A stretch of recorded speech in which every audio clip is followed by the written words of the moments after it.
Hey guys, how you doing? Welcome, welcome, welcome. Oh, I'm so close. Got my head in here.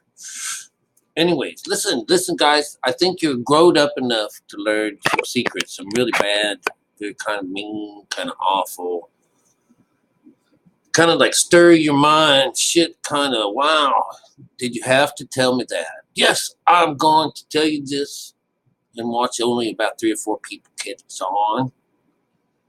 But listen, it's about Passover. We see this Passover business as something that the Jewish people do, and it's the idea of feast. This is where at the end of a lot of our, whether you're Jewish or not, in Christianity, they say keep the keep the feast. Jesus, this idea of eating Jesus and the Last Supper. It's the same place. It's the same spot. Chomp, chomp, chomp. Where they got to eat a lamb, all right, which is the sacrifice. And this happens, there's this idea that we have to go through a time of unleavened bread.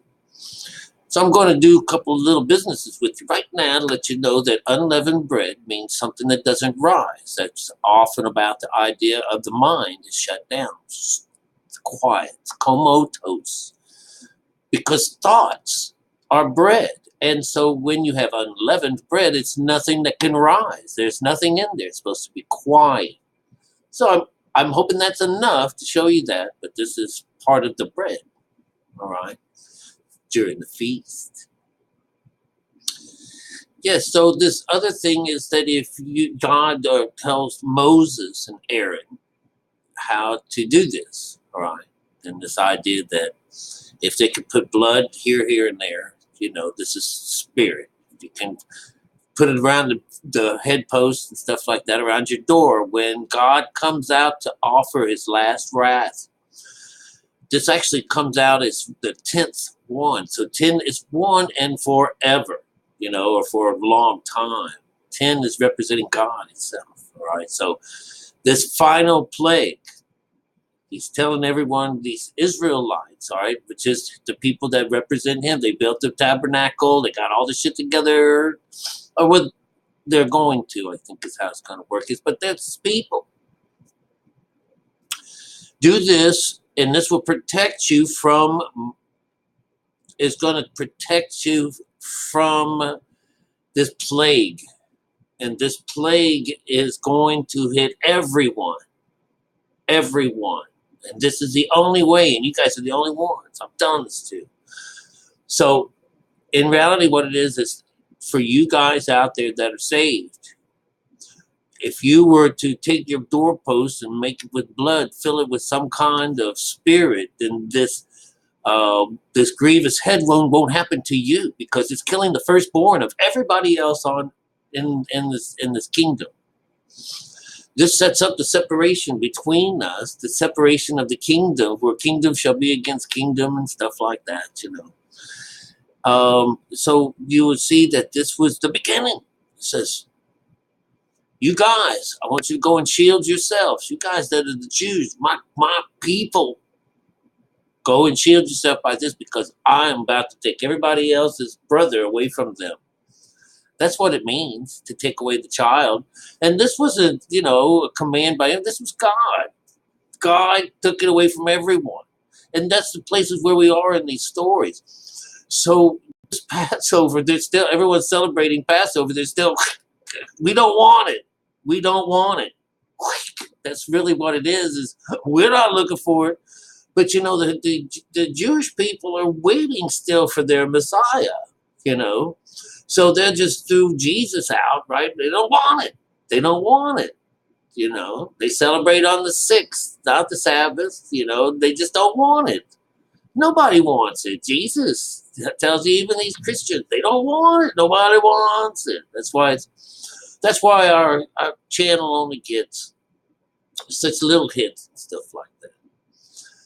I have to laugh because I've been living with it for about 2 or 3 years, knowing why ain't happening. I'm usually kind of a cool dude, but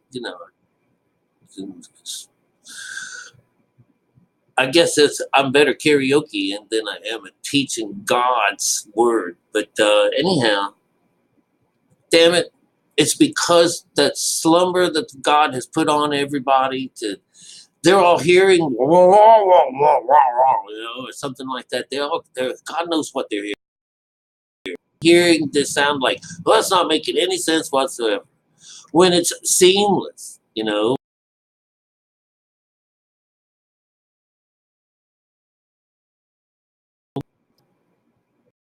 is. Well, anyways, on my side of things are freezing and zip zapping.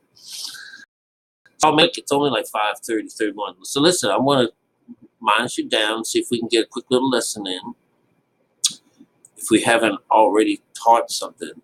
The story of the Passover is the final plague when the death of the firstborn. God told Moses that the Israelites should mark their doorposts with lamb's blood so that God could pass over their houses and spare them from this plague. That is why during Passover, Jewish people eat unleavened bread. Well, let's see where it actually fits together. Here we are. We have the instructions for the Passover. And the Lord said to Moses and Aaron, these are the instructions for the festival of Passover. No outsiders are allowed to eat the Passover meal. All right, let's see what number this is. 4, 5, 6, 7. This is 7. Of course, 7 is where the Lord would speak, right? That's what we would say. Number 43, 44. There's a whole mess of them in there. See if you can guess this. This is, I don't know where it is. Where are we at? We're in Exodus 11, 12. We're down Exodus 12. The instructions of the Passover, around 43. So what we get is no outsiders are allowed to do this. This means that means you have to be in spirit to do this. You're not an outsider. The outsiders, the skin is not allowed to do this. All right. This is God's talking to Moses and Aaron. No outside people. Only spiritual people can come to this party. Nobody else. Only spiritual people. And if you understood this, there'd be a whole bunch of children at this party. A whole mess of children. All right. No outsiders are allowed to eat the Passover meal. The Passover meal is the lamb.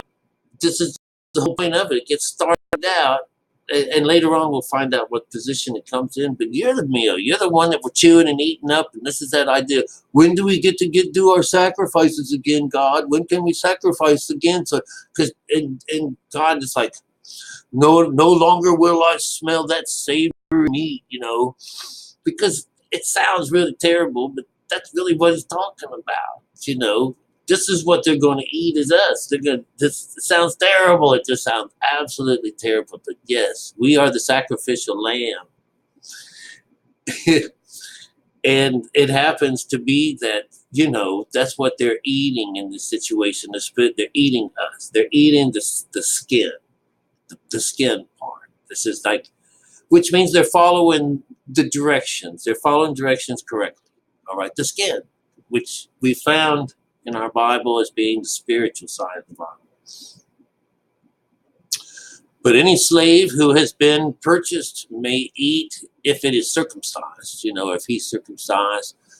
Temporary residents, hired servants may not eat it. That's an outside thing, Each Passover lamb must be eaten in one house. One house. Do not carry any of this meat outside. You can't. How would you do that? And do not break any of its bones. Bones is the spirit. You can't mess with the bones. Remember, bones are my bones. This is where Eve is brought to life from, and Eve is the right side of the brain. It comes out of the bone, out of the rib, from the side. This is to make him a go meat, and this is where our brother is located. This is the side, this person, our brother. Do you understand all that? So, do not carry outside. The whole community of Israel must celebrate this Passover festival. That means everyone and everything. So this is number 47. So we have 7, 8, 9, 10, 11. So that's 11, which represents 2. The whole group has to come. Everybody, all sides, both sides have to come alive. If there be foreigners living among you who want to celebrate the Lord's Passover, let all their males be circumcised. Only then may they celebrate the Passover with you like any native-born Israelite. But no uncircumcised male may ever eat the Passover meal. All right, so this idea, uncircumcised is those people that cut off from the lower, and they're no longer going to serve the lower mind. It means that they've shut off Satan. They're not ever going to go towards that awful place, that awful blasphemous place. They have been circumcised. They have been cut off from the lower desires of the mind. Zip, zip. You got it? Zip. All right? That's what happened. So no one, only those that have zipped are allowed. Everybody else is cut off from this. All right? Oh, I think I got that one through. Let's see. Only then may they celebrate the Passover. All right, but la la la la. This instruction applies to everyone, whether a native-born Israelite or a foreigner living among you. Well, I'm from the Ozarks. I'm from the Ozark Mountains in Key West. From Saxton, Missouri, around that area. That's where I'm from. So, and I made it over to this other side. So all the people of Israel followed the Lord's commands to Moses and Aaron. And on that very day, the Lord brought the people of Israel out of the land of Egypt like an army. Whew. Remember, not too long ago, we had that situation in the story where he was going to bait us in some way, that he's going to have Satan gather you all together, like in the Revelations, where he's bringing all the nations together, which is the body, all nations together to come against the Lord. But in reality, Satan is you representing Father. So you get the way that story went is that I am going to bring you against me. So do you understand? I'm going to bring you against me, and you're really, it's just so beautifully written, Maybe the only people that can see this are dyslexic people, Badong, badong. Real fast, we have this in Luke, all right, and then I'll let you go. In Luke 22:10, in the King James Version, this is 22:10. But I think it starts off with number 7. We can start off with number 7 here, and it says, then came the day of unleavened bread, and that's when the day comes. That's the end of times for you guys. If you don't know it, that's the end days. Then came the day of unleavened bread, and this is that idea of leaven means, oh, and I've already told you what that is. No, so we're going on. When the Passover must be killed, because this is the body, and this is also where this idea would happen. This is where this idea of in Taurus, where as this thing changes and goes around this business, the clock, this idea of our soul being loosened. Our soul's being loosened around midnight. It's this little baby pops out and it goes through, and it's got to meet up with the guy from with carrying the pitcher of water. We're supposed to go up into an upper room of his place to feast the Passover, right? To do the Passover. Well, that's what this is all about. I say, so there came the day of unleavened bread, when the Passover must be killed. And he sent Peter and John, saying, go and prepare us Passover, that we may eat. In number 9. And they said unto him, where wilt thou that we prepare? And this is number 10. This is where God always speaks and stuff. And he said unto them, Behold, when you are entered into the city, there shall be a man meet you bearing a pitcher of water. Follow him into the house where he entereth in. All right. And number 11. And ye shall say unto the good man of the house, The master saith unto thee, Where is the guest chamber where I shall eat the Passover with my disciples? And number 12. And he shall show you a large room upstairs, a large upper room furnished. There, make ready.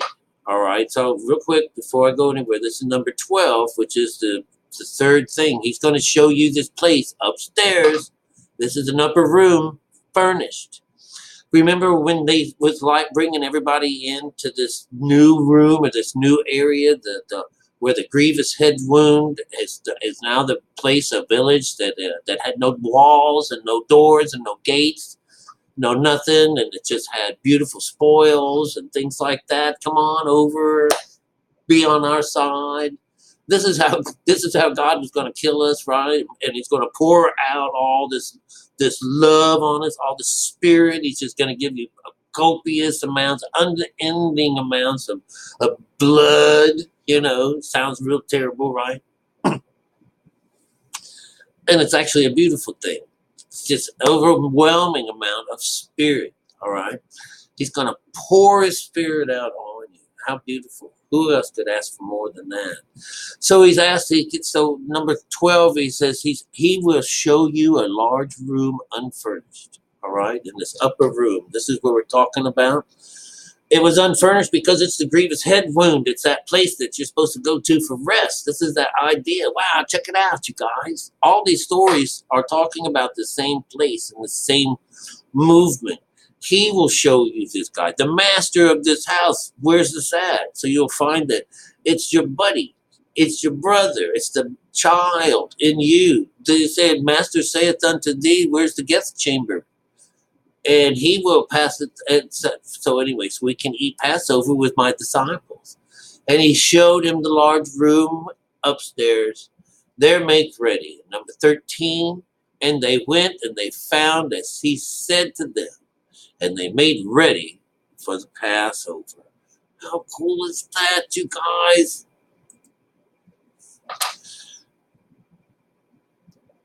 Did you catch that? Did anybody catch that?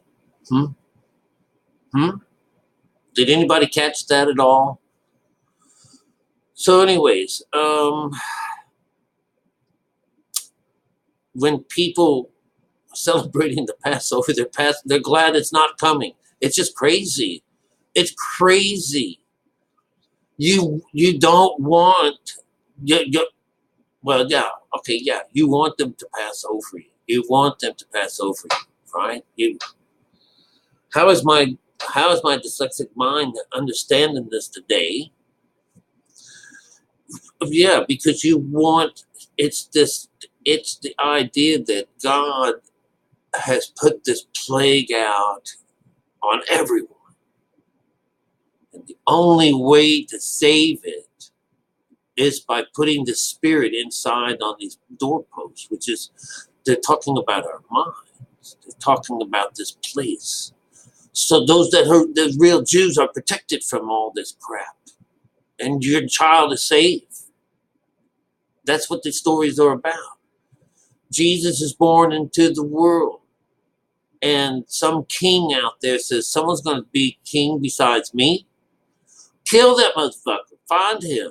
And kill them all. Who cares how it works? All these stories are like that.